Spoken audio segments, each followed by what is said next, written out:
Assalamu alaikum everyone. This is Dr. Fatima from Behavioral Sciences.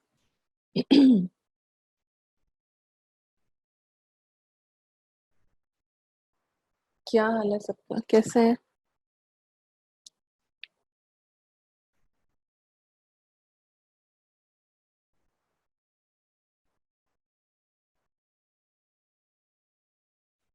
अल्लाह का शुक्र है जी, मैं बिल्कुल ठीक ठाक हूँ। कैसा मौसम है आज? इधर तो काफ़ी अच्छी है, प्लेजेंट सा हुआ है, बारिश भी हुई है।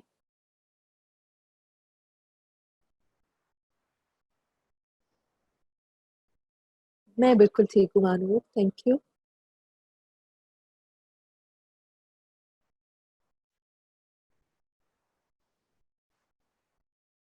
तो वेदर कुछ अच्छा हो गया है कि नहीं आपकी आज जिधर जिधर आप लोग हैं?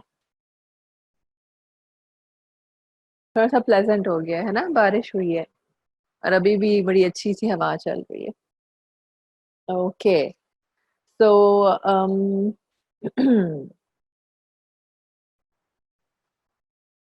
बट आई होप कि इसके बाद ह्यूमिड ना हो जाए, बिकॉज यूजली जब अभी मानसून वाला सीन शुरू होगा तो उस वक्त फिर बारिश जब हो रही होती है या होने वाली होती है उस वक्त तो मौसम बहुत अच्छा होता है, लेकिन जब वो खत्म होती है तो उसके बाद बहुत ज्यादा ह्यूमिडिटी हो जाती है।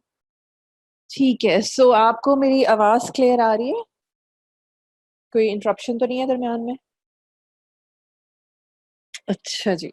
अच्छा, यूनिवर्सिटी क्वेश्चंस हम लास्ट 3 लेक्चर से कर रहे हैं, बस अब मेरे ख्याल है कुछ थोड़े से लास्ट एक मेरी स्लाइड रह गई थी, तो आई थॉट कि मैं वो भी आपको कंप्लीट करवा दूं ताकि उसके बाद जो है फिर हम फर्दर कुछ और कर सकें। ठीक है, सो लास्ट पे चले जाते हैं और वो देख लेते हैं। ये जी common psychiatric disorders and general health settings के ऊपर क्वेश्चंस हैं जो आपके कॉलीग ने जो है कंपाइल किए हैं। तो इसके अंदर हम देखते हैं क्वेश्चन नंबर 1।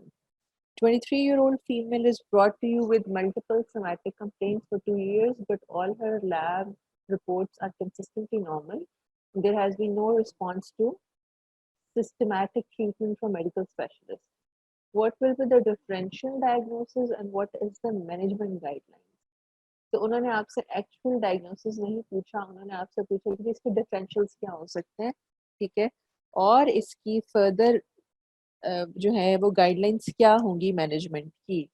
तो 3 नंबर हैं, मोस्ट प्रोबेबली या आपको 3 डिफरेंशियल्स लिखने पड़ेंगे या एटलीस्ट मिनिमम 2 तो लिखने ही रखने हैं। ठीक है, तो क्या क्या डिफरेंशियल्स हो सकते हैं,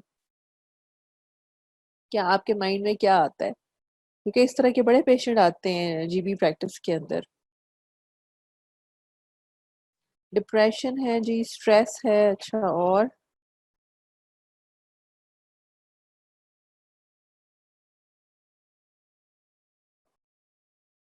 एंजाइटी डिसऑर्डर हो सकता है, ठीक है। अच्छा, multiple somatic complaints for 2 years, ठीक है, लैब रिपोर्ट सारी नॉर्मल हैं और कोई रिस्पॉन्स नहीं आता ट्रीटमेंट का। ठीक है, एक तो आपने कह दिया जी एंजाइटी हो सकती है, एंजाइटी डिसऑर्डर हो सकता है, और इसके अलावा क्या कहते हैं, डिप्रेशन भी हो सकता है, बिल्कुल ठीक है, सही है। और इसके अलावा एक चीज़ आप जो मेजर मिस कर रहे हैं वो ये है कि जी अच्छा, सोमैटिक कंप्लेंट्स हैं, अनएक्सप्लेन्ड सोमैटिक कंप्लेंट्स हैं, ठीक है, तो आप इसके अंदर एक ये चीज़ भी डाल सकते हैं। ठीक है, तो एंजाइटी डिसऑर्डर भी हो सकता है, स्ट्रेस डिसऑर्डर भी हो सकता है, अनएक्सप्लेन्ड सोमैटिक कंप्लेंट्स भी हो सकता है। पोस्ट ट्रॉमेटिक इससे नहीं हो सकता क्योंकि यहाँ पे कोई ट्रॉमा की हिस्ट्री नहीं दी हुई।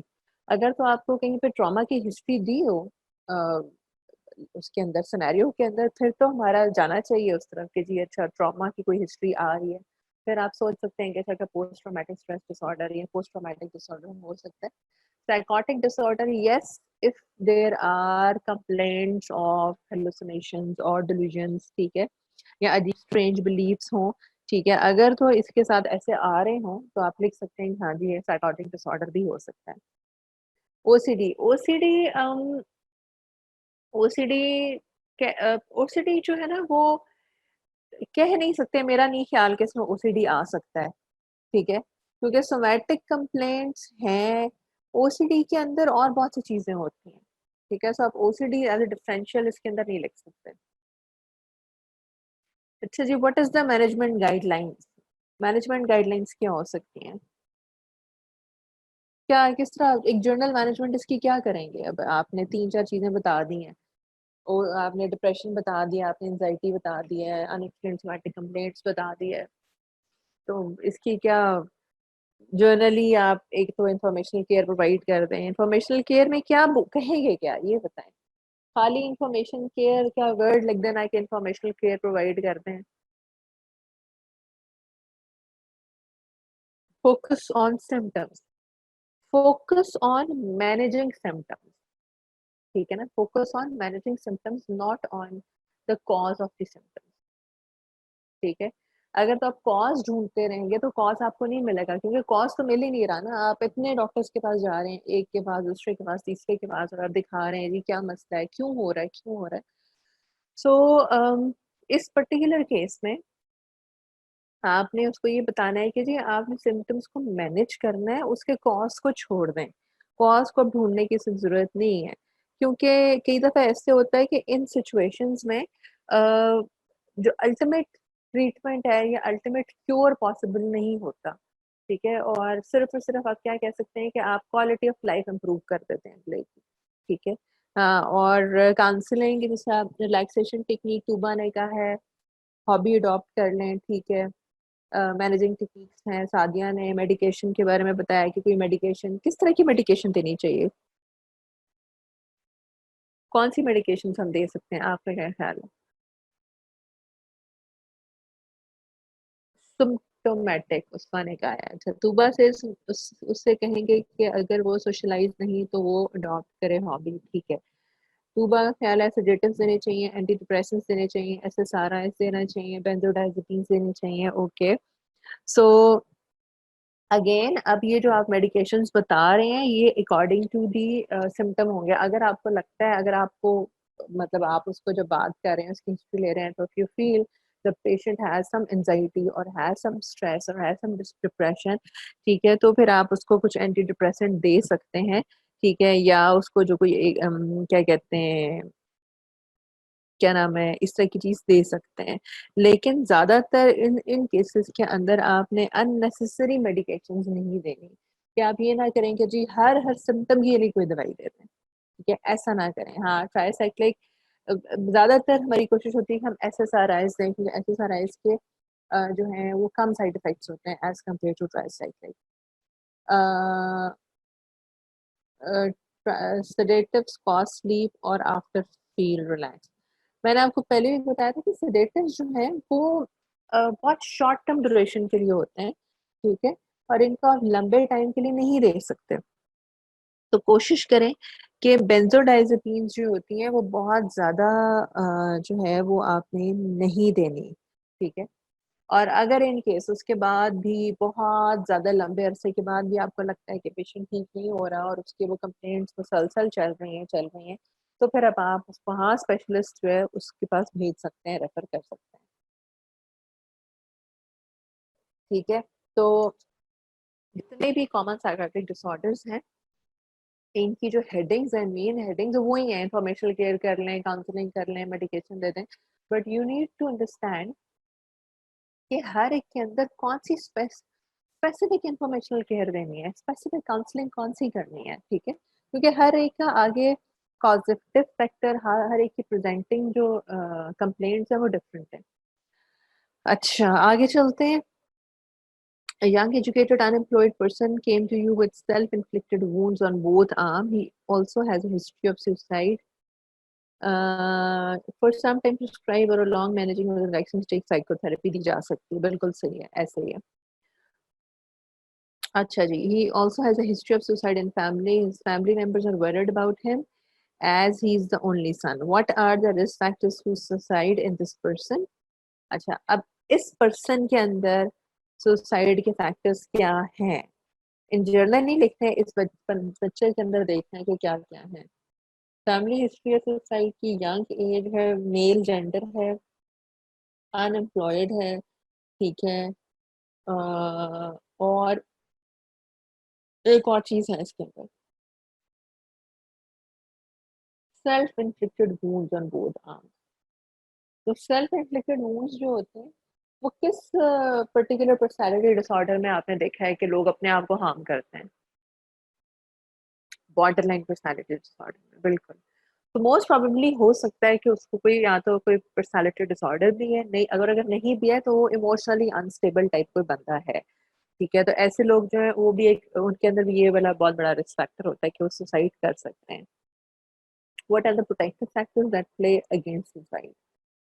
तो प्रोटेक्टिव फैक्टर्स तो आपको पता ही है, सारे ढेर सारे हैं। फैमिली हो, कनेक्टेडनेस हो, बिलोंगिंग हो, ठीक है, और इसके अलावा फ्रेंड्स हो, सोशल सपोर्ट हो आपके पास, एम्प्लॉयमेंट का एक वो भी एलिमेंट है। ठीक है? तो ये सारी चीज़ें जो है, कम्युनिकेशन, ये सारा इसके अंदर आ जाता है हेल्थ इश्यू। क्वेश्चन नंबर 3 पे आते हैं। 60-year-old man reports that when he lies on to sleep, अच्छा जी, I have 118 participants up till now और टाइम हमारे हो गए हैं, ठीक है। अच्छा, तो अच्छा जी, 60-year-old man reports that when he lies on to sleep, there is an uncomfortable sensation in his legs. He has to move them frequently, resulting in insomnia. He feels jerky movement in legs. So what is the diagnosis? 2015 की supplementary exam का ये question है। क्या लगता है क्या है? 60-year-old man restless leg syndrome, जबरदस्त भाई। restless leg syndrome आपको पता है कि क्या होता है? क्या होता है restless leg syndrome? ये नाम ही आता है या और भी कुछ आता है इसके बारे में? कहीं पढ़ा है आपने?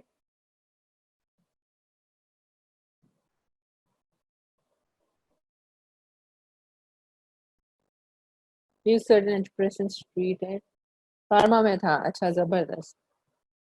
फार्मा मैंने पढ़ाया तो क्या उसमें dopamine agonist given this condition? बिल्कुल सही है, डोपामिन एगोनिस्ट दिए जाते हैं। तो एटियोलॉजी क्या है इसकी, कॉज क्या है, कुछ पता है किसी को कि क्या वजह क्या होती है?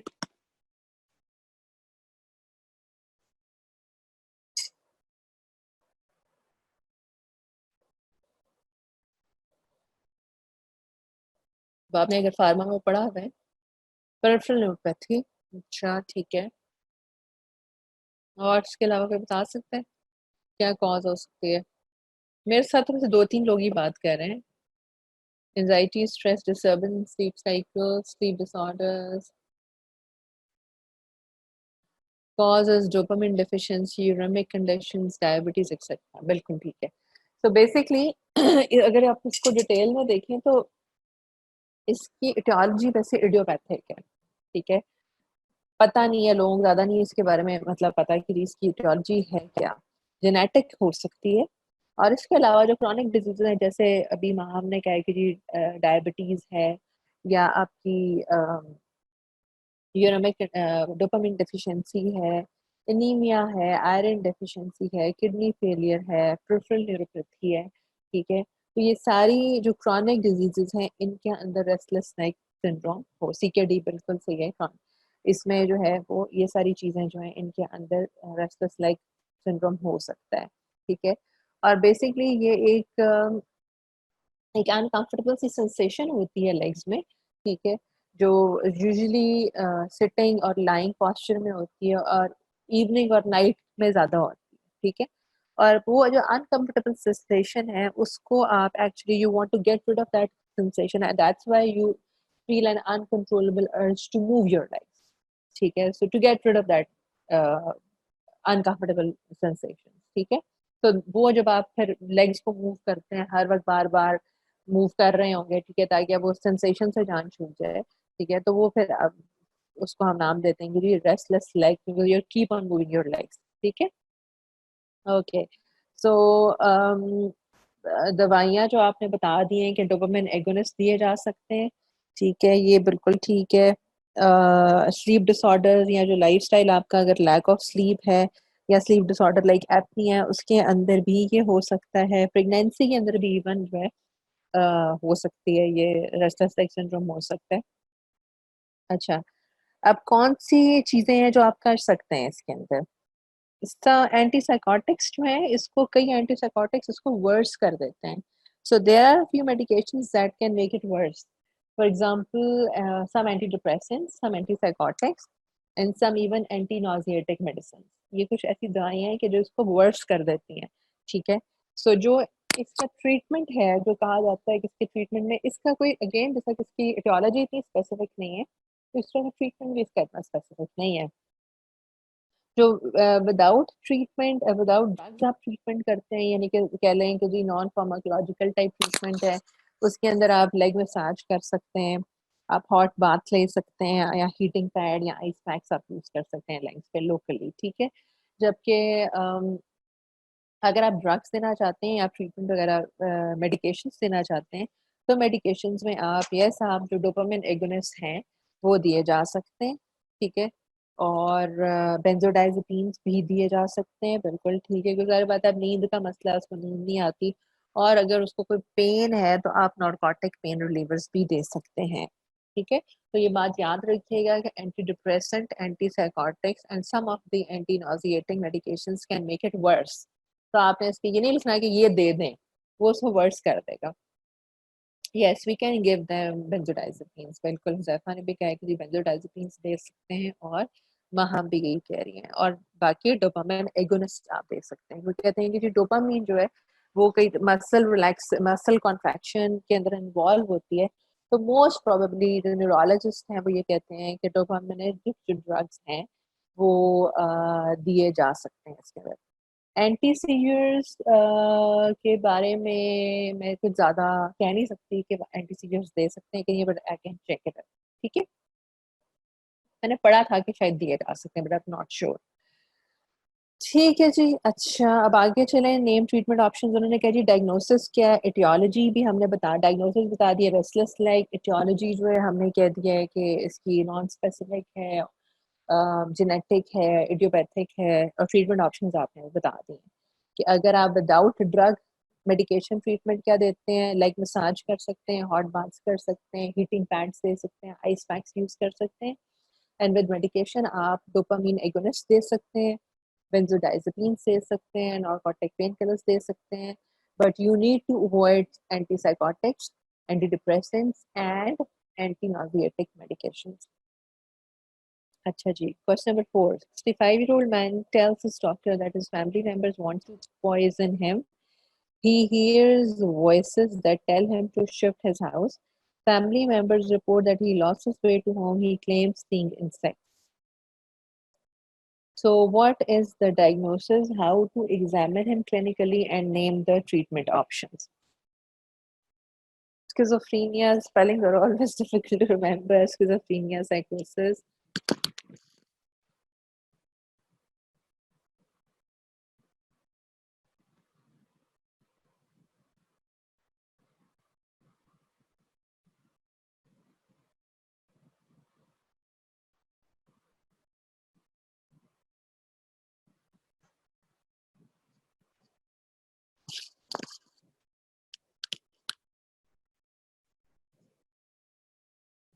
अच्छा, so schizophrenia और साइकोसिस के बारे में ये सब क्यों सबको ये क्यों लग रहा है कि ये ऐसा हो सकता है? Because of hallucinations. अच्छा, हेयरिंग वॉइसेस हैं, ठीक है।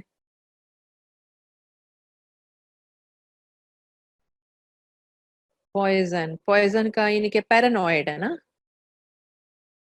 वो कहते हैं कि जी मुझे लगता है कि जी मुझे वो खिलाना दें। अच्छा, लेकिन एक चीज इसके अंदर और भी है कि family members report that he lost his way to home, ठीक है, तो वो घर का रास्ता भी भूल जाता है।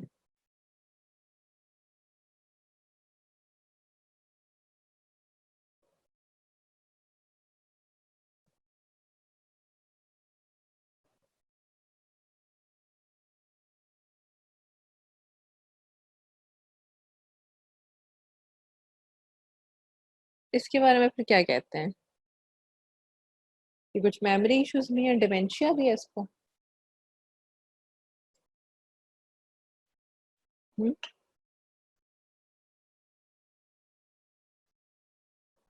अल्जाइमर्स, डिमेंशिया में भी, ओके।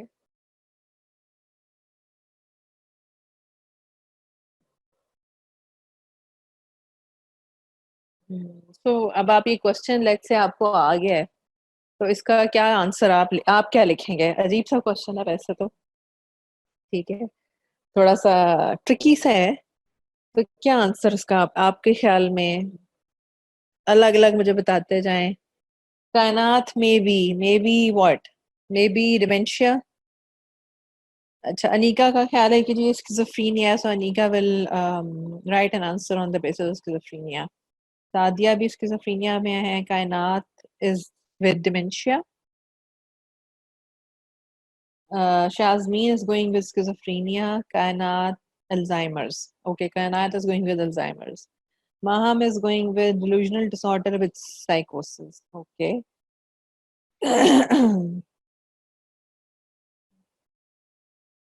तो आपके लेवल पे जो है, अच्छा बाकी किधर हैं लोग? 126 में से ये 4 लोग ही मेरे साथ बात कर रहे हैं, बाकी मुझे लगता है फिर सोए हुए हैं। अब मैंने ये क्वेश्चन दे दिए ना, अगर एग्जाम में मैंने अभी जितने आपके एग्जाम हो रहे हैं, ठीक है, तो फिर मुझे कुछ ना कहना कि ये कितने कहाँ से क्वेश्चन डॉक्टर फातिमा ने दे दिए। मैं सोच रही हूँ कि अब आगे जितने भी आपके एग्जाम होने हैं उनमें यही दे दूँ मैं सारे सवाल। Hearing voices, forget way, poison points towards schizophrenia. Schizophrenia, Alzheimer भी लग रहा है, कुछ मेमोरी इश्यूज भी ज्यादा है। 50% जो है स्किज़ोफ्रेनिया की तरफ ही जा रहा है। अच्छा,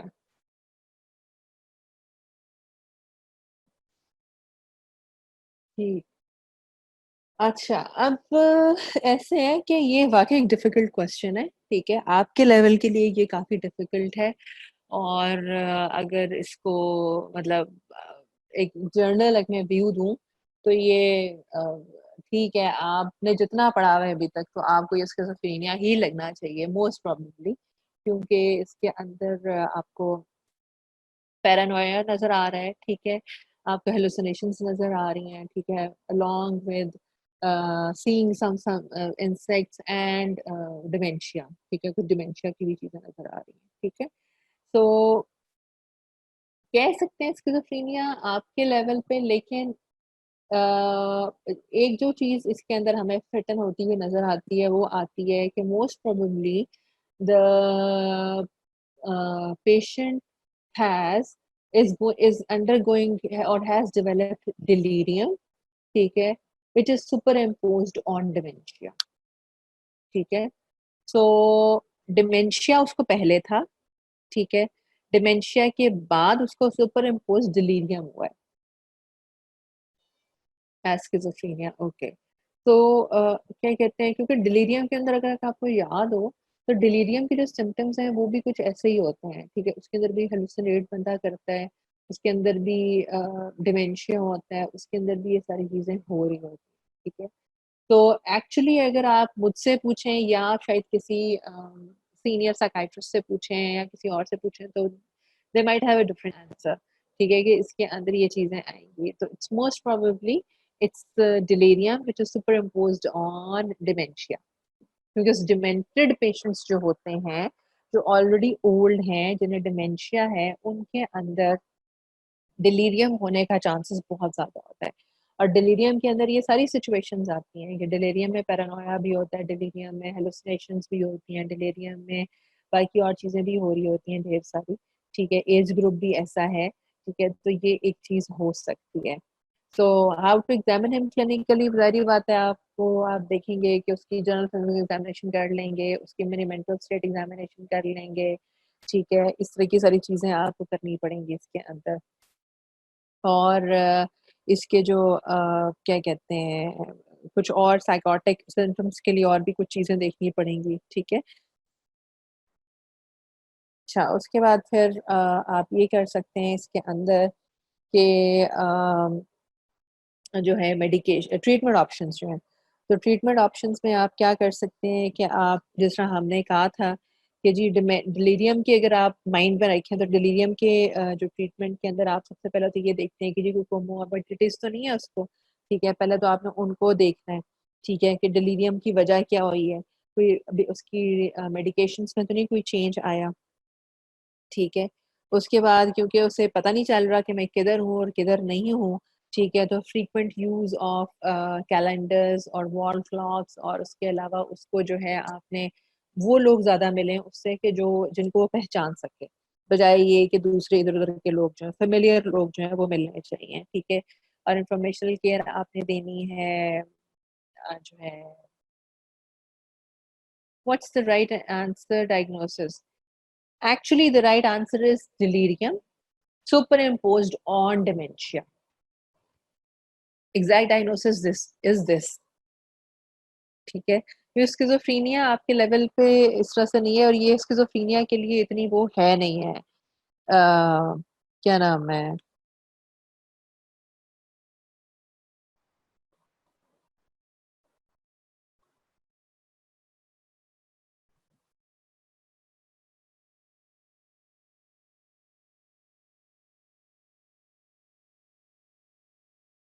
ठीक है, सो डिलीरियम नहीं हो सकता आई गेस। सही क्या है, बिल्कुल नहीं हो सकता। मैं भी ये सोच रही थी कि इसका आंसर आप लोग क्या लिखेंगे, ठीक है ना।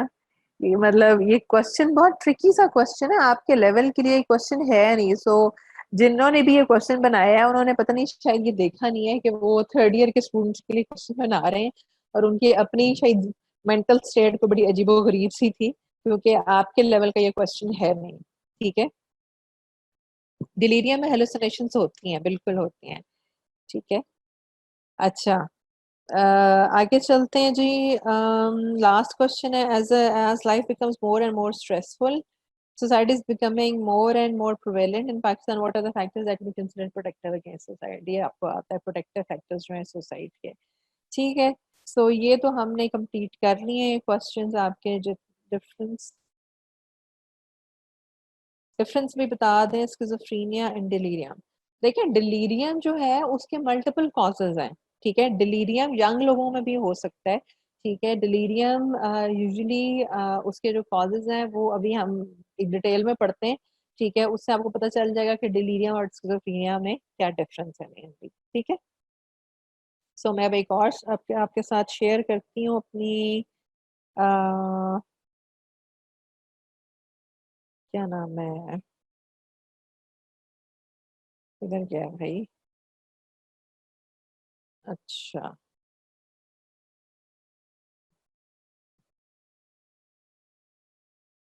अच्छा जी, अब आपको ये मेरी पावर पॉइंट नजर आ रही है डिलीरियम की?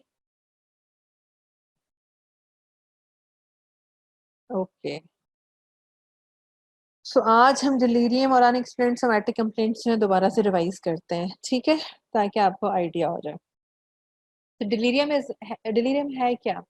कुछ बता सकते हैं डिलीरियम क्या चीज़ है? आपका क्या कॉन्सेप्ट है डिलीरियम क्या है?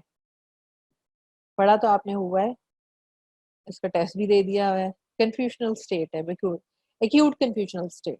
Delirium is an acute confusional state, altered sense of reality, बिल्कुल। और ये एक्यूट है, ठीक है। So it comes from the Latin word off the track, ठीक, ऑफ द ट्रैक। क्या आप एक ट्रैक पे जा रहे हैं और ट्रैक से आप एकदम हट जाते हैं, ठीक है, साइड इधर उधर हो जाते हैं ट्रैक से, तो उसको आप डिलीरियम कहते हैं, ठीक है। And it is common among the medically ill, who those people who are already ill, who are already have uh, comorbidities, उनके अंदर ये ज्यादा कॉमन है, ठीक है ना। ये नहीं कि बैठे बैठे किसी को डिलीरियम नहीं हो सकता, ये हो सकता है कि हाँ ऑलरेडी कोमॉर्बिडिटीज थी, कोई फिजिकल इंसल्ट हुआ, ठीक है, जिसके बाद कोई इंसान जो है वो एक्यूट कंफ्यूजनल स्टेट में चला गया, ठीक है। तो दिस इज डिलीरियम, ठीक है। और it is often misdiagnosed as a psychiatric illness, जैसे आपने अभी किया है, ठीक है। जैसा आपने अभी डिलीरियम को आपने स्किज़ोफ्रेनिया करके आपको लगा कि ये स्किज़ोफ्रेनिया का क्वेश्चन है, ठीक है, तो ये आपने अभी किया है, तो इसको मिसडायग्नोज कर दिया जाता है एट टाइम्स, ठीक है। It can occur at all ages and more commonly in elderly and demented patients. Again अब देखें किसके अंदर ज्यादा कॉमन है? एल्डरली में, 60 ईयर ओल्ड का पेशेंट था वहां पे, और डिमेंटेड जो ऑलरेडी जिनको डिमेंशिया है उसके अंदर ये बहुत ज्यादा कॉमन है। तो मोस्ट प्रोबेबली क्या कहते हैं जो उस सिनेरियो के अंदर उन्होंने बड़ी क्लियर बात की थी कि he forgets his way back home, ठीक है ना, उसको भूल जाता है घर का रास्ता, ठीक है। तो डिमेंशिया के पेशेंट्स में यूजुअली ऐसा होता है, स्किज़ोफ्रेनिया में उस तरह का डिमेंशिया नहीं होता, ठीक है। तो अब आप इस तरह से अगर सोचना शुरू कर रहे हैं इसको, उस सिनेरियो के उसको माइंड में रखते हुए, तो हो सकता है आप it will start making some sense to you, ठीक है। So often misdiagnosed as a psychiatric illness, it is commonly present among the already medically ill people, and it can occur at all ages, but more commonly in elderly and demented patients. ठीक है, okay. सो presenting complaints क्या होती हैं delirium की, वो देख लेते हैं। प्रेजेंटिंग कंप्लेंट्स जो हैं, इट डेवलप्स एक्यूटली, ये बात याद रखें, आवर्स टू डेज के अंदर डेवलप करता है। आप बिल्कुल ठीक हैं, आपका जो पेशेंट है वो बिल्कुल ठीक है, और वो with in hours delirium develop करता है, यानी कि सही था और एकदम से उसने कंफ्यूज सी स्टेट में चला गया है, उसको समझ नहीं आ रही मैं किधर हूँ, वो आपको पहचान नहीं रहा, ठीक है, इस तरह की सिचुएशन होनी शुरू हो जाएगी। और यूजुअली जो है ये वो पेशेंट्स के जो इंटेंसिव केयर यूनिट्स के अंदर या मेडिकल वार्ड्स के अंदर, सर्जिकल वार्ड्स में एडमिटेड होते हैं, ठीक है, तो उनके अंदर ये चीज आपको नजर आती है, ठीक है। Characterise by fluctuating level of consciousness. अब इसका क्या मतलब है, फ्लक्चुएटिंग लेवल ऑफ कॉन्शियसनेस का, इससे क्या समझ आती है?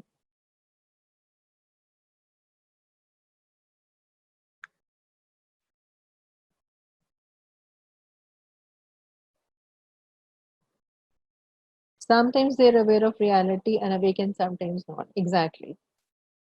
यानी कि अगर डिलीरियम में चले गए हैं, तो अब वो ये नहीं होगा कि वो थ्रू आउट डे और नेक्स्ट 2 to 3 डेज वो उसी स्टेट में रहेंगे, ऐसा नहीं होगा। यानी कि कभी वो बिल्कुल ठीक बातें करने लग जाएंगे, उन्हें सब कुछ पता चल रहा होगा, और फिर कुछ देर के बाद वो बिल्कुल एक ऑल्टर्ड रियलिटी हो जाएगी, ठीक है। बिल्कुल ऐसे ही है, Faryal, Shaista, changing consciousness, Shazmeen and Sadia सब यही बता रही हैं बातें, ठीक है। Reduce ability to maintain attention, ज़ाहिर बात है आपकी अटेंशन मेंटेन नहीं रहती, यानी कि अगर आप उस बंदे से बात कर रहे हैं किसी भी मैटर के ऊपर, ठीक है, तो वो कंसंट्रेट नहीं कर पाता आपकी बात पे, या उसकी अटेंशन मेंटेन नहीं रहती, यानी कि वो आपकी बात सुनेगा, उसके बाद वो उसके माइंड में इतना कुछ हो रहा होता है कि वो फिर कोई और उसको समझ वो और कोई और बात शुरू कर देता है साथ ही, या कोई और चीज पूछना शुरू कर देता है आपसे। तो वो जो अटेंशन थी, जो हम एक बात जब बात करते हैं किसी से तो हम एक मेंटेन करते हैं अटेंशन, वो उससे नहीं होती, ठीक है। And the complaints of delirium are worst at night. रात के टाइम ये लोग जो हैं ये बहुत ज्यादा ये एक बुरी स्टेट में चले जाते हैं, ठीक है। और there may be periods of clear consciousness और लूसिड इंटरवल्स। तो क्लियर कॉन्शियसनेस वही वाली बात के चेंजिंग फ्लक्चुएटिंग लेवल है ना, ठीक है। तो कभी तो वो बिल्कुल ठीक हो जाएंगे और उसके बाद एकदम दरमियान में ऐसी स्टेट आएगी कि जब जो है वो इंटरवल ऐसा होगा कि वो बिल्कुल उनका पता नहीं चलेगा, ठीक है। ल्यूसिड इंटरवल्स आएंगे, ठीक है। ठीक, फिर खराब, फिर ठीक, फिर खराब, फिर ठीक, फिर खराब, इस तरह करके चीज चलती रहेगी, ठीक है। ओके, डायग्नोस्टिक फीचर्स क्या है, अब किस तरह से आपने डायग्नोज करना है इसको।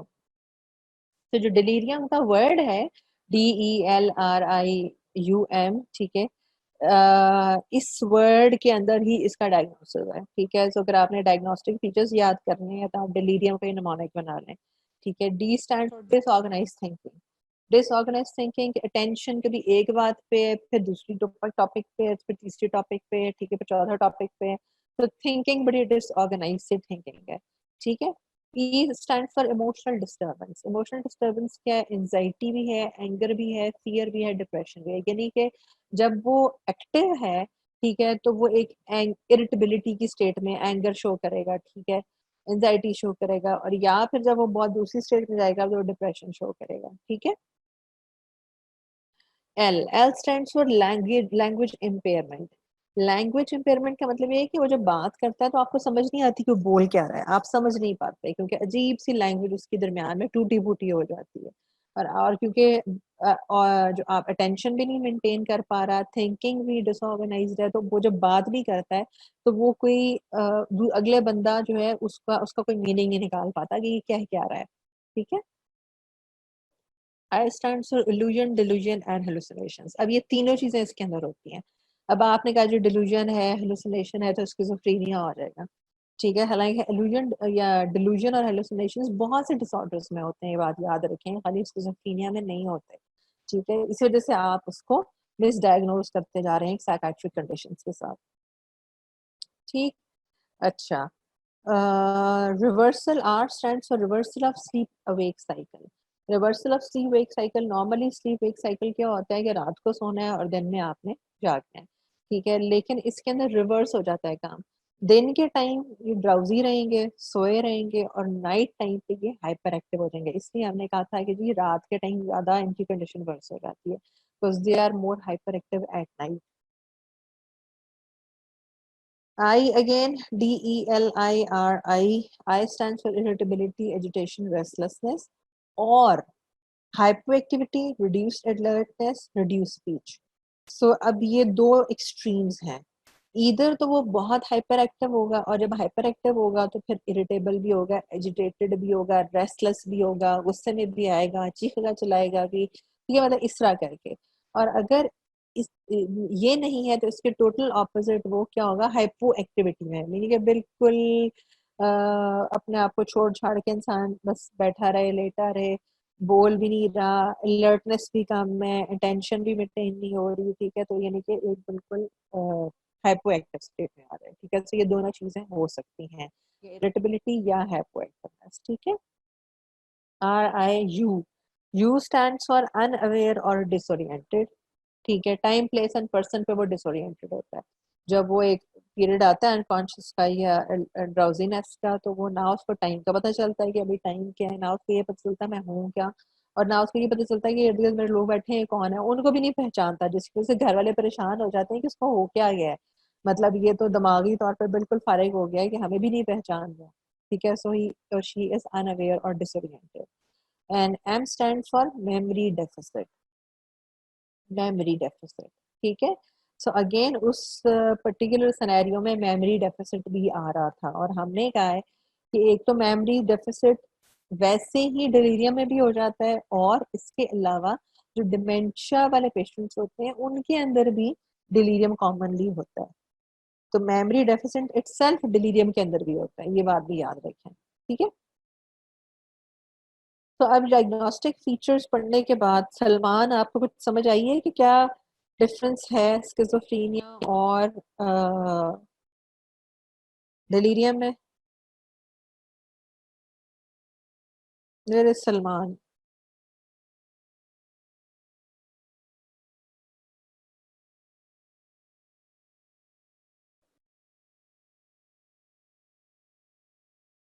Salman is asleep after asking a question.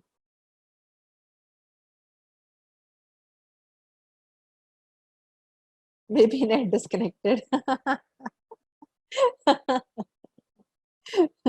अच्छा, तो नहीं, Salman is here. Salman is here. Okay. So Salman is still here. तो सलमान कुछ डिलीरियम के बारे में समझ आ रही है? सिग्नल ड्रॉप हो गए, ओ ओ दैट्स टू बैड। ठीक है, चलें, आपके जितने भी कॉलीग्स ने सुना है वो फिर आपको बता देंगे अगर आपके सिग्नल्स ड्रॉप हो गए थे। अच्छा जी, so let's move on to the etiology of delirium. So again I have a mnemonic for you. mnemonic जो है जी इसका है I watch death। ठीक है, लिख लें, I watch, काफी सुन लिया था, ओके, चलें कोई बात नहीं। अच्छा, I watch death is the mnemonic etiology of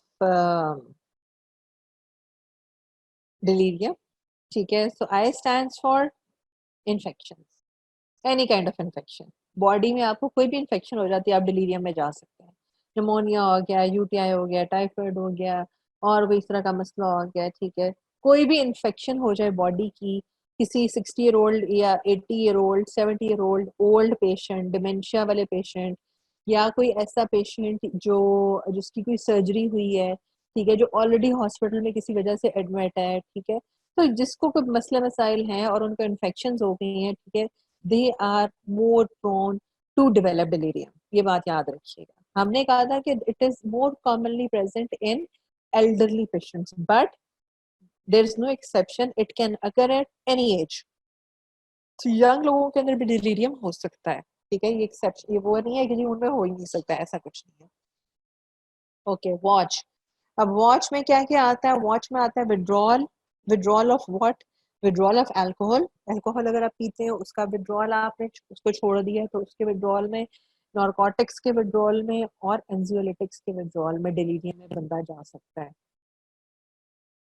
ठीक है। अच्छा, ए stands for acute metabolic. Acute metabolic acidosis, जिसमें एसिडोसिस जो होता है, एक्यूट मेटाबॉलिक एसिडोसिस होता है, तो वो कब होता है? रेस्पिरेटरी फेलियर में हो सकता है, लिवर फेलियर में हो सकता है, रीनल फेलियर में हो सकता है, ठीक है। ये सारी चीजें ऐसी हैं जिनके अंदर एक्यूट मेटाबॉलिक एसिडोसिस आपको हो जाता है, ठीक है। तो किसी भी बंदे को रीनल फेलियर है, लिवर फेलियर है, रेस्पिरेटरी फेलियर है, ही और she can go into delirium. Trauma. Trauma किस किस्म का? Head injury. बेसिकली आपको हेड इंजरी किसी को हो जाती है, किसी यंग लड़के को, किसी लड़की को कोई एक्सीडेंट हो गया है, हेड इंजरी हो गई है, they can go into delirium. CNS pathology, कोई सीएनएस पैथोलॉजी हो जाए, फॉर एग्जांपल मेनिंजाइटिस हो गया जो कि गहने के इन्फेक्शन है, एपिलेप्सी है किसी को, वो भी, उसमें भी डिलीरियम में बंदा जा सकता है। सेरेब्रल मलेरिया हो गया, ठीक है। सो कोई भी सीएनएस पैथोलॉजी आपको हो गई है, उसकी वजह से आप डिलीरियम में जा सकते हैं। और हाइपोक्सिया किसी भी वजह से हो जाए, हाइपोक्सिया हो जाए, then you can also go into delirium. तो आई वॉच, वॉच के भी मैंने आपको बता दी कि वॉच में कौन कौन से कॉजेज हैं। सो अब इतने ढेर सारे कॉजेज हैं डिलीरियम के, ठीक है। कोई आम इंसान जो नॉर्मल बंदा है लेकिन वो अल्कोहलिक है और उसने अल्कोहल छोड़ दिया है, तो जब वो अल्कोहल छोड़ रहा है तो अल्कोहल विड्रॉल में भी वो डिलीरियम में जा सकता है, ठीक है। अच्छा जी, आई वॉच के बाद डेथ पे आ जाते हैं। तो डेथ में क्या होगा? D stands for deficiencies. किस चीज की डेफिशिएंसी? विटामिन बी 12 की डेफिशिएंसी हो या थायमिन की डेफिशिएंसी हो, then you can develop delirium. Death D E, endocrine कौन से इश्यूज हो सकते हैं? हाइपोग्लाइसीमिया, हाइपरग्लाइसीमिया, हाइपोथायराइडिज्म और थायराइड क्राइसिस, ठीक है। थायराइड से रिलेटेड कोई प्रॉब्लम हो, you can go, it can, you can develop delirium. If you have hyperglycemia, you can develop delirium. If you have hypoglycemia, you can develop delirium. Okay. A stands for acute vascular. Vascular issue हो जाए body में, for example stroke, pulmonary embolism, myocardial infarction, heart failure. अब ये इतनी ढेर सारी चीजें हैं कि कोई चीज मुझे लगता है छोड़ी नहीं उन्होंने कि जिसके बाद डिलीरियम ना हो बंदे को, ठीक है।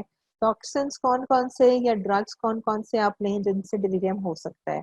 एंटीकोलिनर्जिक्स अगर आप ले रहे हो, इधर आप या बहुत ज्यादा स्टीरॉइड्स खाते हो तो एक रिस्क है कि आप डिलीरियम डेवलप कर सकते हैं। डिजिटालिस लेते हो, एंटी डिप्रेसेंट्स लेते हो और रिक्रिएशनल ड्रग्स लेते हो, जैसा एक्सटेसी है या इस तरह की और है, मेथ है, ठीक है। तो ये भी बहुत ही आप क्या कहते हैं, एक्सटेटिक होने के लिए ड्रग्स लेते हैं, तो इनकी वजह से भी हो सकता है।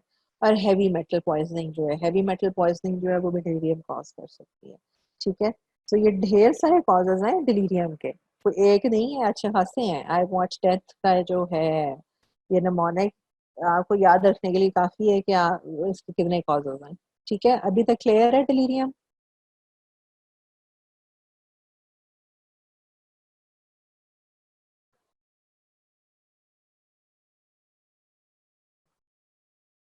रिक्रिएशनल ड्रग्स वो होती हैं कि जो आप एंजॉय करने के लिए लेते हैं। फॉर एग्जाम्पल, एक का बड़ा कॉमन नाम है एक्सटेसी, ठीक है, जो लोग लेते हैं। ये हुजैफा और सलमान अच्छे तरीके से बता सकते हैं। जी सलमान और हुजैफा बताएंगे रिक्रिएशनल ड्रग्स में कौन कौन सी ड्रग्स आती हैं?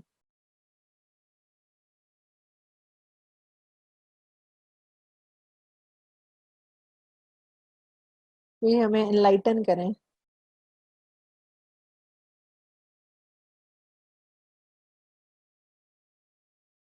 बताएं भाई कौन कौन सी रिक्रिएशनल ड्रग्स हैं? These are chemical substances, oxygen shots, बिल्कुल जबरदस्त जैद। और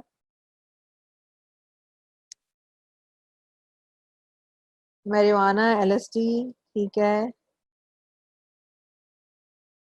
और जी, एलएसडी पे आ गए हैं, और कौन सी हैं? अल्कोहल,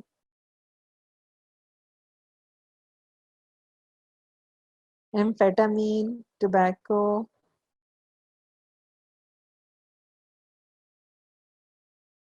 कोकेन, ठीक है, कैनबिस,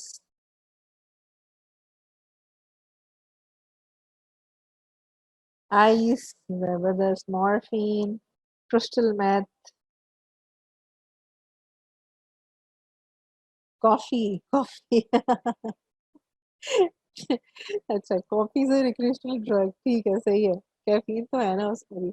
एम्फेटामिन है, ऑक्सीकॉन्टिन। अच्छा, ठीक, ओके जी, तो आपको आते हैं काफी रिक्रिएशनल ड्रग्स जो है। किसने पूछा था वैसे ही मुझसे? सर्टेन मशरूम्स, फरियाल ने पूछा था। Any drug basically taken for enjoyment, euphoria. बिल्कुल बिल्कुल। तो आप एंजॉय करने के लिए लें, आप चाहते हो कि आप बस सब कुछ भूल जाएं। ठीक है, तो उसके लिए एंजॉयमेंट के लिए लेते हैं रिक्रिएशनल ड्रग्स। ठीक है, जो उनका नाम रखा गया है, क्योंकि ये आपको सब कुछ भुला देते हैं और आपको जहाज बना देते हैं। ठीक है। अच्छा, अब मैनेजमेंट क्या है इसकी जी? अच्छा जी, डिलीरियम की मैनेजमेंट क्या है? सबसे पहले तो treatment of primary physical illness, क्योंकि हमने इतने ढेर सारे इसके कॉजेज बता दिए हैं, तो मोस्ट प्रोबेबली होता यही है कि कोई ना कोई कॉज कुछ और होता है, ठीक है, और उसके बाद डिलीरियम डेवलप होता है। तो what you need to do is first you have to treat that primary cause. ठीक है, अगर कोई इन्फेक्शन थी जिसकी वजह से डिलीरियम हुआ है, तो पहले उस इन्फेक्शन को आप ट्रीट करेंगे। ठीक है, और इन्फेक्शन ट्रीट होगी तो वो डिलीरियम जो है खुद ही ठीक हो जाएगा।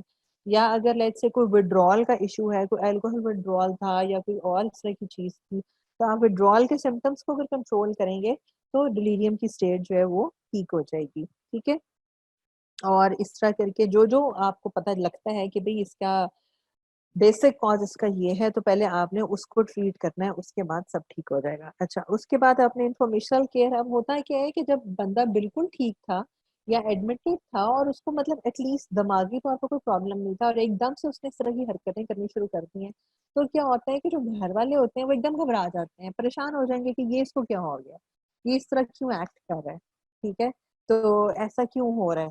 ठीक है, तो इंफॉर्मेशनल केयर आपने प्रोवाइड करनी है। सबसे पहले तो फैमिली को, उनको काम डाउन करना है कि भाई देखें, ये टेम्पररी है, जो ये आपको पहचान नहीं पा रहा और ये इस तरह की बातें हो रही हैं, इसलिए आपने परेशान नहीं होना, और ये एक प्रॉब्लम होती है जो कई दफा हो जाती है।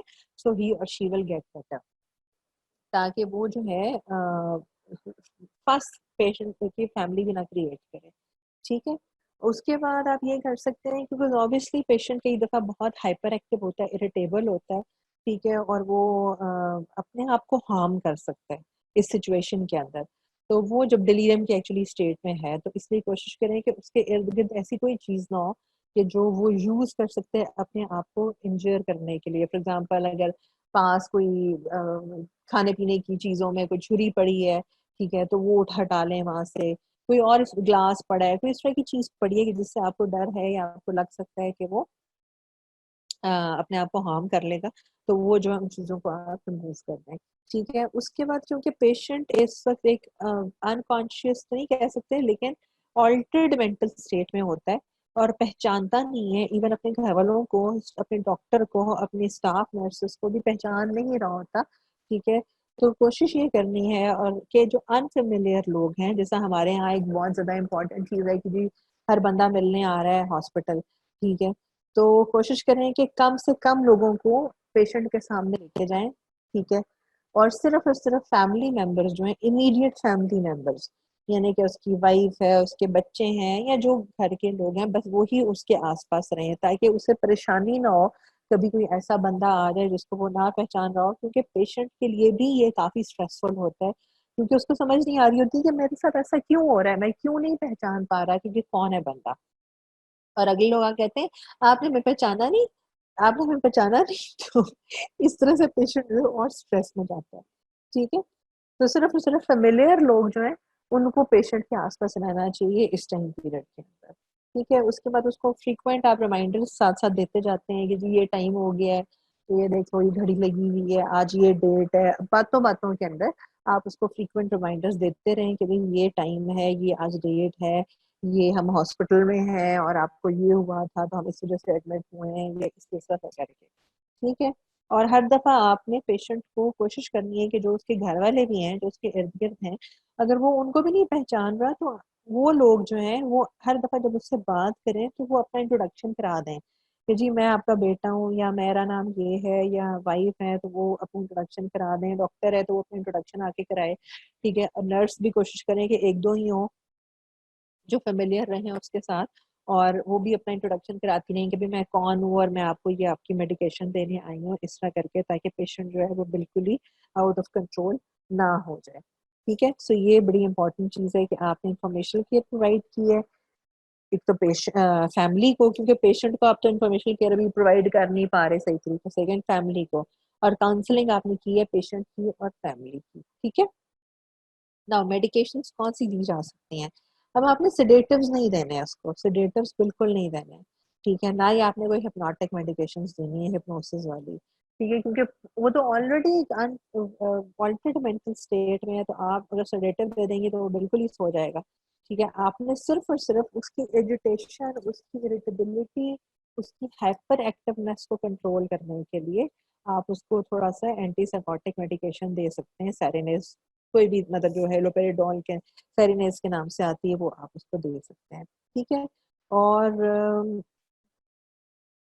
ऐसे पेशेंट्स को कोशिश करनी चाहिए कि अगर मतलब वार्ड के अंदर भी वो ठीक नहीं हो रहे और फ़र्क नहीं पड़ रहा, तो फिर आप उनको जो है कुछ नेसेसरी इन्वेस्टिगेशंस करा के, तो आप उनको जो है फ़ौरन से पहले आईसीयू में एडमिट कर सकते हैं, ठीक है? इस तरह की चीज़ें आप कर सकते हैं, ठीक है? सो ये this was all about delirium और डिलीरियम काफ़ी ज़्यादा इम्पोर्टेंट टॉपिक है, काफ़ी ज़्यादा इसकी कॉज़ेज़ हैं, ठीक है? और ये चीज़ ज़रा अब होपफुली मुझे लगता है कि आप हो सकता है कि जब आप कोई इस तरह का सिनेरियो आएगा तो आप कोशिश करेंगे कि आप पहले इन अगर आपने अच्छा पढ़ा होगा तो आप आराम से इसको डिफरेंशियल्स में ज़रूर एटलीस्ट लेके आएँगे। कि जी डिफरेंशियल्स ऐसे ज़रूर हो सकते हैं, ठीक है?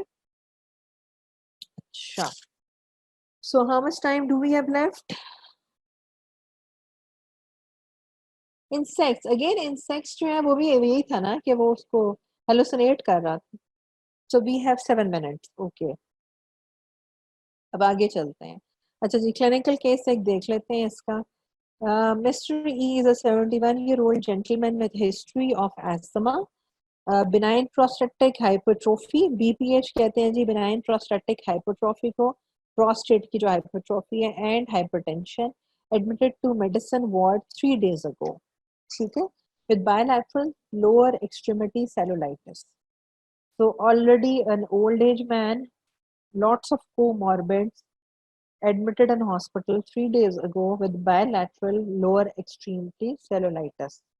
ठीक है, एक इन्फेक्शन के साथ ही वो एडमिट हुआ है और ऑलरेडी बहुत सारी चीजें हैं उसके अंदर।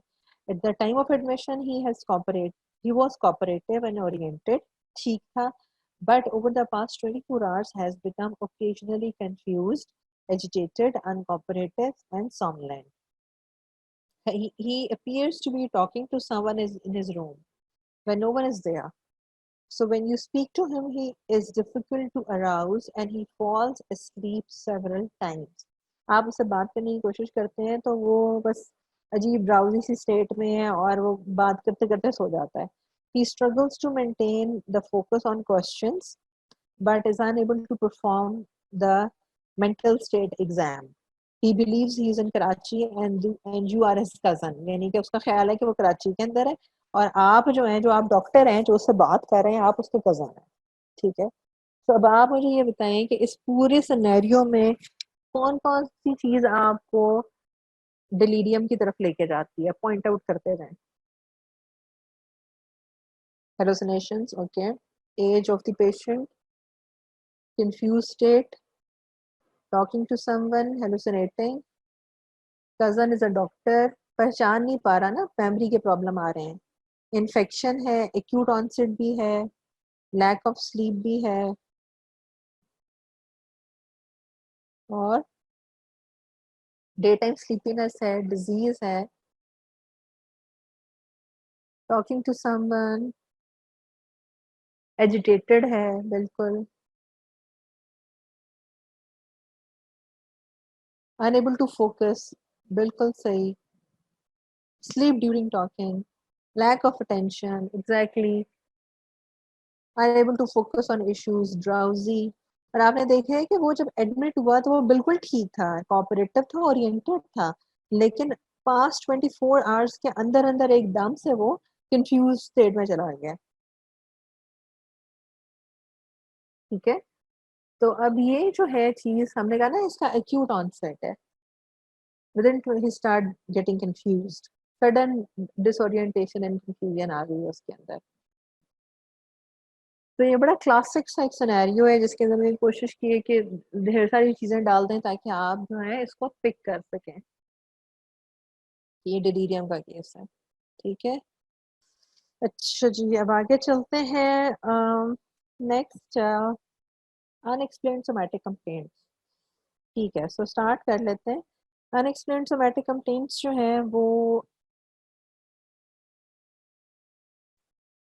these are bodily complaints that cannot be attributed to a physical illness। so बात याद रखें कि जब उसका नाम ये है unexplained somatic complaints और medically unexplained somatic complaints, so as the name says that these complaints the patient comes up with, they cannot be explained medically।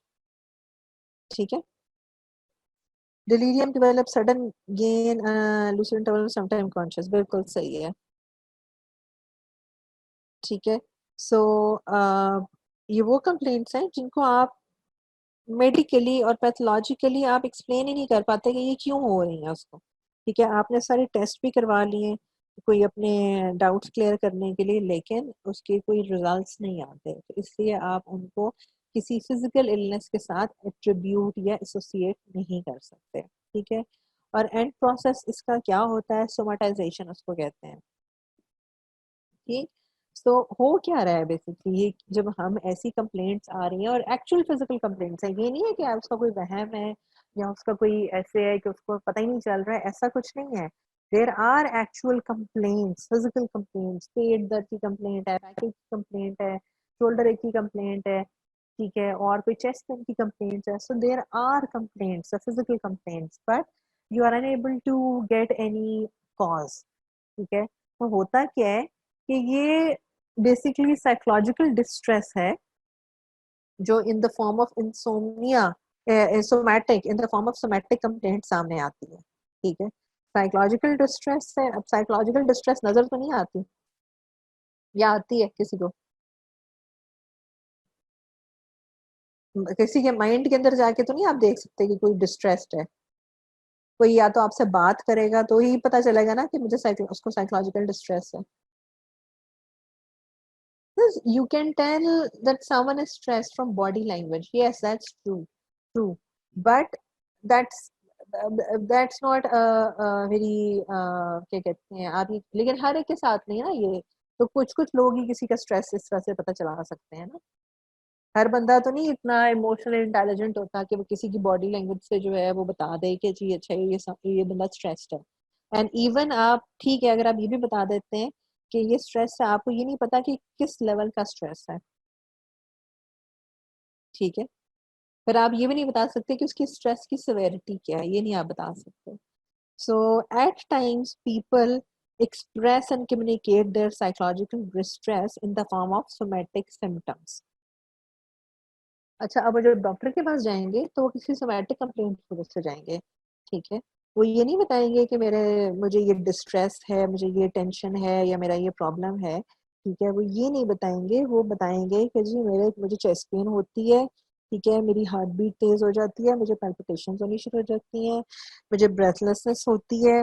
ठीक है, और डॉक्टर साहब क्या करते हैं कि डॉक्टर साहब फौरन से पहले चेस्ट एक्सरे कराएंगे, ईसीजी करा लेंगे। ठीक है, कोई उसके एंजाइम्स कराने होंगे वो करा लेंगे, यही कराएंगे ना आप लोग। वेरी फर्स्ट थिंग तो आप यही करेंगे फौरन से पहले, आपका ये नहीं माइंड में जाएगा कि ओहो हो।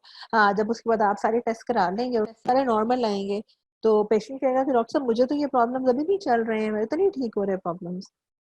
आप तो उसे मतलब अपनी तरफ से फिट करके तो शायद हो सकता है 2-3 दवाइयां दे के घर भेज दें, एक मल्टीविटामिन दे देंगे, 2-3 और चीजें दे देंगे और उसके बाद कहेंगे नहीं जी आप बिल्कुल ठीक है, आपकी लैब्स भी बिल्कुल ठीक है। तो ऐसा कुछ नहीं है। फिर क्या होगा, पेशेंट फिर पहले आपके पास आया, फिर वो आपके किसी और फ्रेंड के पास चला जाएगा, फिर वो तीसरे डॉक्टर के पास जाएगा, फिर वो चौथे डॉक्टर के पास जाएगा, और फिर वो इंसिस्ट करेगा कि मुझे प्रॉब्लम है, so I need to get lots of investigations done. ठीक है, सो वो ढेर सारी इन्वेस्टिगेशंस जो हैं वो करवाने की कोशिश करेगा कि नहीं नहीं मेरी ये वाली भी कर लें, मेरी ये वाली इन्वेस्टिगेशन भी कर लें, मेरी वो वाली भी कर लें, कि कोई ना कोई प्रॉब्लम है, कुछ मसला है। ठीक है, तो ये बेसिकली अनएक्सप्लेन्ड सोमैटिक कंप्लेंट्स के अंदर हो रहा होता है। तो there is a female predominance, mostly females के अंदर होती है। ठीक है, ये नहीं है कि मेल्स के अंदर नहीं होती, लेकिन मोस्टली फीमेल्स के अंदर होती है। It starts before the age of 30। ठीक है, ये नहीं है कि सिर्फ 30 से पहले ही होगा, 30 के बाद नहीं होगा। It can start, it's usually start before the age of 30 and it is chronic. आपके पास जो पेशेंट अगर आए और उसके पास कम से कम 2 साल की हिस्ट्री हो इन सारी प्रॉब्लम्स की, और उसके पास एक लंबी चौड़ी फाइल हो जिसमें ढेर सारी लैब्स हों और बहुत सारी लैब्स नॉर्मल हों, और उसके पास ढेर सारी प्रिस्क्रिप्शन हों कि जी मैं उस डॉक्टर के पास गया, मैं इसके पास गया, मैं उसके पास गया, ये हुआ वो हुआ, तो the most probable diagnosis will be unexplained somatic complaints. ठीक है, हिस्ट्री होगी फ्रीक्वेंट विजिट्स की, नेगेटिव इन्वेस्टिगेशंस की, and inadequate response to treatment. अच्छा, रिस्पांस कोई नहीं आएगा, ढेर सारी प्रिस्क्रिप्शंस होंगी जिसमें ढेर सारी मेडिकेशंस लिखी होंगी, लेकिन वो कहेगा कि मुझे आराम किसी से नहीं आता, वही ये प्रॉब्लम अभी भी एग्जिस्ट कर रहे हैं, ठीक होते हैं लेकिन फिर शुरू हो जाता है। ठीक है, और मोस्ट इम्पॉर्टेंटली अगर आप इतने लर्नड हैं और आप उसी वक्त समझ जाते हैं कि नहीं प्रॉब्लम कुछ और है, ठीक है, तो आप उसकी डिटेल हिस्ट्री लेंगे और आप हो सकता है ये देख लें कि जो सिम्टम्स का ऑनसेट है, जो उनकी सेवेरिटी है और जो उनका ड्यूरेशन है, ठीक है, they are strongly linked with psychological factors. For example वो खुद ही बात करते करते आपसे पूछते हैं कि अच्छा ये कब शुरू होता है, ज्यादा कब फील होता है, तो वो आपसे कहता है कि आप कहते हैं कि जी अच्छा आपके घर में किसी से लड़ाई होती है तो तब आपको इस तरह का महसूस चीज होनी शुरू हो जाती है, वो कहते हैं हाँ मेरी हस्बैंड से लड़ाई होती है तो मेरे से एकदम एकदम मुझे चेस्ट पेन शुरू हो जाती है, या मुझे जो है मुझे ब्रेथलेसनेस होनी शुरू हो जाती है, मुझे ऐसे हो जाता है, मुझे वो हो जाता है, कोई ना कोई साइकोलॉजिकल फैक्टर्स होंगे जिनके साथ ये जुड़े हुए होंगे सिम्टम। ठीक है, बजाय ये कि आप भी ढेर सारा इन्वेस्टिगेशंस करा के उसको दवाइयां लेके घर भेज दें कि जो मेरी जान छोड़ो, तो ये चीज बड़ी इम्पोर्टेंट है। ठीक है, okay, so I think time is up, और do we have more time? Okay, so फिर इस तरह करते हैं कि बाकी ये नेक्स्ट लेक्चर में कर लेंगे। ठीक है, आई होप कि आपको कुछ ना कुछ समझ आ गया होगा, इंक्लूडिंग शियाटिका। ओके जी, ठीक है जी, thank you so much, take care of self and your family too, and remember me in your prayers. ठीक, Allah Hafiz.